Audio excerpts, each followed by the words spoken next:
Thank you जनाब speaker. Thank you जनाब speaker. मैं इंशाल्लाह प्रिसाइज रहूँगा। जनाब स्पीकर, मैं समझता हूँ आज पाकिस्तानी आईनी तारीख और आज़ाद अदलिया के लिए एक सियाह दिन है।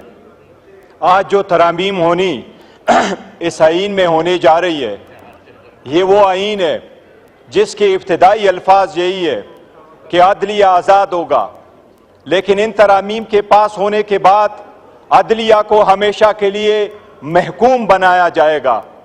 ये कॉन्स्टिट्यूशनल कोर्ट नहीं बनाना चाह रहे जनाब स्पीकर, ये मलक कयूम कोर्ट बनाने जा रहे हैं। जनाब स्पीकर, आज हुकूमत बेंचेस पे बैठे वाले लोगों ने जिस अंदाज में पाकिस्तान की आज़ाद अदलिया को हुकूमत नुमाइंदगान ने तनकीद का निशाना बनाया है, इतनी तनकीद कभी हिस्ट्री में इन लोगों ने इंडिया, मोदी और कलभूषण यादव पे नहीं की, जिन्होंने अपने आज आज़ाद अदलिया पे की है। जनाब स्पीकर, मैं मियाँ साहब को एक चीज रिमाइंड कराऊंगा। मियाँ साहब, हिस्ट्री में जब से ये ईवान बना है, तीसरी मर्तबा आप इस ईवान में आए हैं, आज पहली मर्तबा बोला है, और आज आपने पाकिस्तान की आजाद अदलिया की ये शेर पढ़ के आपने तौहीन की है। हम इसकी मजम्मत करते हैं। मियाँ साहब बताओ, वकीलों वाला काला कोट काली काटी टाई पहन के क्या सुप्रीम कोर्ट में आप नहीं गए थे? सुप्रीम कोर्ट के सामने खड़े होके मेमोगेट गेट तू नहीं बनवा रहा था? मियाँ साहब बताओ, वो मेमोगेट कमीशन किसने बनवाया था? मियाँ साहब गए थे।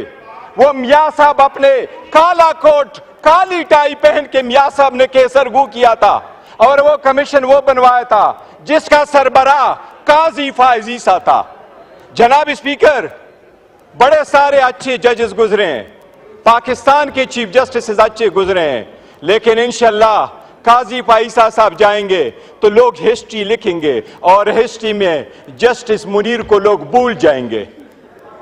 जनाब स्पीकर, सबसे पहले मैं ये कहूं कि मियाँ साहब को भी रिमाइंड कराऊंगा, आज आपने जो अल्फाज अदा किए हैं, आजकल एक और शेर लिख दीजिएगा।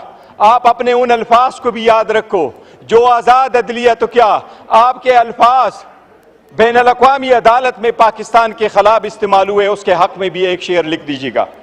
जनाब स्पीकर, मैं आपको यह कह रहा हूं, ये अल्फाज ये नहीं है, ये मैं आईन पे आता हूं। सबसे पहले हमने इस आईन पे मौलाना साहब समेत हुकूमत के साथ किसी एक लफ्ज पे भी इत्तेफाक नहीं किया। मैं अभी आपको बताता हूं जनाब स्पीकर। सबसे पहली बात यह है, आईनी तरीक़ेकार है। आईन में जब अमेंडमेंट हो रही है जनाब स्पीकर, अगर आप कानून साजी करें तो यह आर्टिकल 70 है।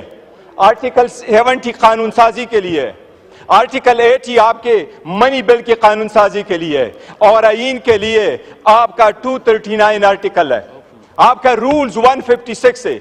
जनाब स्पीकर, ये ईवान उस वक्त तक, ये ईवान इस आईन के उस आर्टिकल 239 के मुताबिक, ये ईवान इसके रूल्स 156 के मुताबिक उस वक्त तक आईन में तब्दीली नहीं कर सकती जब तक इसमें जो रिजर्व सीटों की सीटें खाली हैं वो पूरी ना हुई हो, जब तक केपीके के 11 सेनेटर्स वहां ना आए हो। ये आईन की खिलाफ वर्जी है।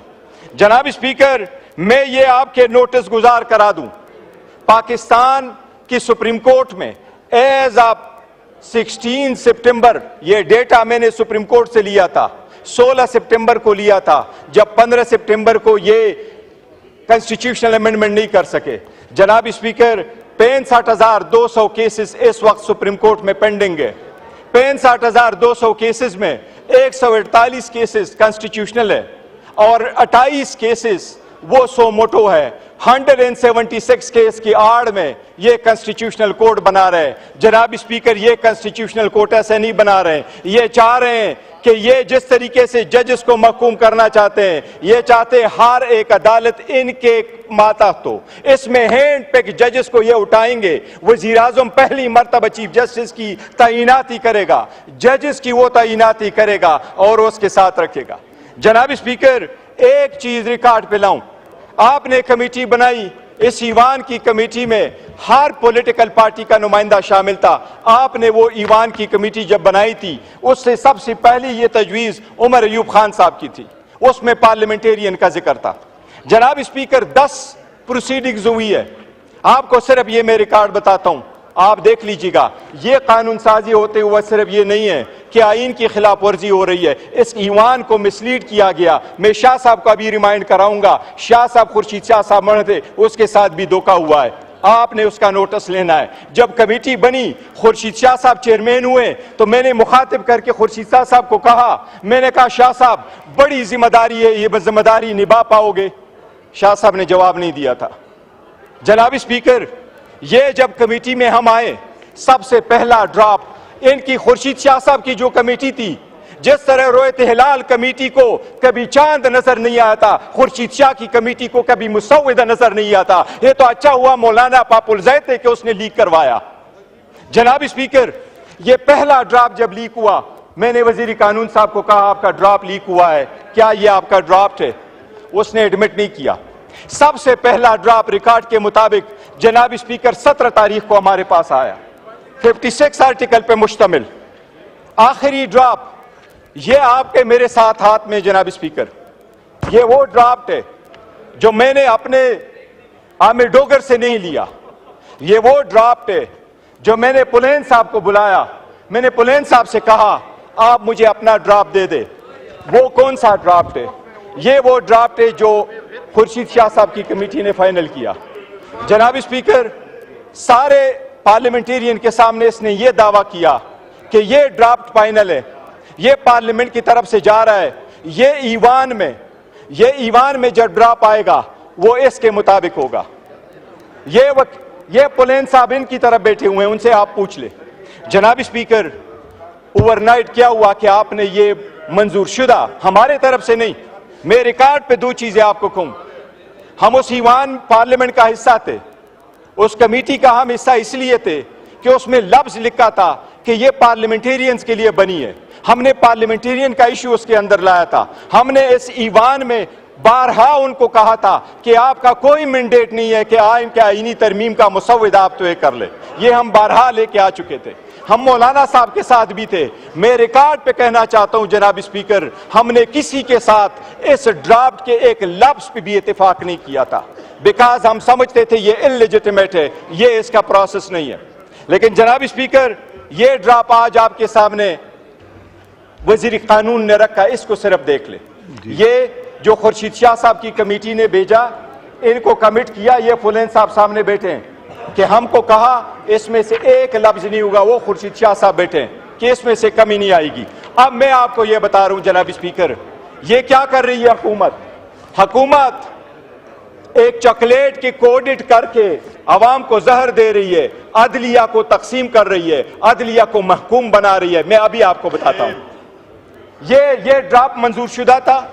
इस ड्राफ्ट में ये लिखा था, पहला लफ्ज देखे, ये देखे, सबसे पहला लफ्ज देखे जनाब स्पीकर, इसमें यह लिखा था कि कमीशन होगा चीफ जस्टिस पे मुश्तमिल और इसमें होंगे 4 सीनियर जजेस।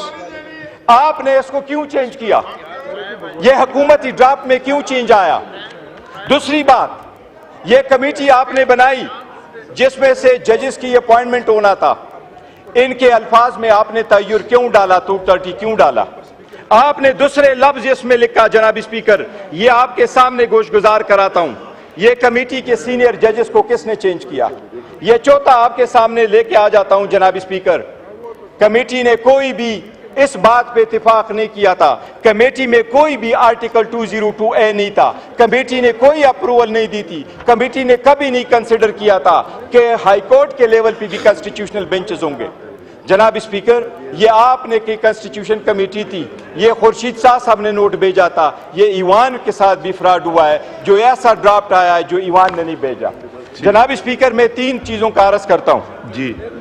ये आदलिया पे अटैक है, बस काइंडली वाइंड अप कीजिए। जनाब स्पीकर, मैं कंप्लीट करता हूं जनाब स्पीकर, मैं आर्टिकल 175 का जनाब स्पीकर आपको अर्ज कर रहा हूं। एक चीज जनाब स्पीकर, लीडर को बुलाएं जी। जनाब स्पीकर, अभी चीफ जस्टिस का जब इंतखाब होगा उसमें 8 एमएनए शामिल होंगे और इसमें 4 सेनेटर शामिल होंगे। जनाब स्पीकर, जब बाकी तौर पे हम अपॉइंट करते हैं जजेस को तो उसमें अपोजिशन और गवर्नमेंट के एक जैसे नुमाइंदे होते हैं। आपने इसमें प्रोपोर्शनेट रिस्पांस, आपने प्रोपोर्शनेट रिप्रेजेंटेशन क्यों प्रोवाइड किया? इसका मतलब यह कि जो कमेटी होगी वो ज्यादा तादाद हुकूमत की होगी, चाहे वो सेनेट है चाहे वो कौमी असम्बली है। इनका मतलब यह कि ये खुद बनाएंगे, ये कॉन्स्टिट्यूशनल कोर्ट के बेंचेस ये खुद बनाएंगे, जजेस की अपॉइंटमेंट ये खुद करेंगे, चीफ जस्टिस का अपॉइंटमेंट भी ये वजीर आजम खुद करेगा। जनाब स्पीकर, ये अदलिया की आज़ादी के खिलाफ सबसे बड़ा कदगन है। इसी तरह आर्टिकल 199 में जो कॉन्स्टिट्यूशनल केस प्रोवाइड किया है, जनाब स्पीकर एक मिनट में कंक्लूड कर। जनाब स्पीकर, इसी तरह आर्टिकल 191 में जो आप कॉन्स्टिट्यूशनल बेंच प्रोवाइड कर रहे हैं, जनाब स्पीकर, कोई भी अदलिया में ये कभी नहीं हुआ कि सुप्रीम कोर्ट तो केस के फैसले करे लेकिन उसके लिए बेंचेस कोई और बनाए। सुप्रीम कोर्ट अदालत अदलिया कब होगी अगर उसके लिए बेंचेस कोई और बना रहा है? हाई कोर्ट में ये बर्डन कैसे होगा अगर उसके लिए बेंचेस आप ही बना ले? और जजेस आजाद कैसे होंगे अगर उसमें से गैर जजेस की तादाद आप ज्यादा करके कर ले? 18वीं तरमीम इसलिए नहीं खत्म हुई थी, इसलिए खत्म नहीं हुई थी कि अदलिया ने यह कहा था कि ईवान कानून साजी नहीं कर सकती। अदलिया ने इसलिए खत्म किया था कि जजेस की तादाद कम कर दी थी। वो तो 9 मेंबर बेंच पे मुश्तमिल था जिसमें 5 जजेस थे, अभी 4 जजेस थे और 3 नॉन जजेस थे। अभी तो आपने उसमें 5 जजेस और 8 नॉन जजेस कर लिया। जनाब स्पीकर, हम समझते हैं ये सब के सब आज़ाद अदलिया के खिलाफ इनका एक पहले ये सुप्रीम कोर्ट पे अटैक करते रहे, आज पूरे अदालती निज़ाम पे इन्होंने अटैक किया है। हम समझते हैं ये कानून के खिलाफ वर्जी। जनाब speaker, thank you very much. Thank you ji.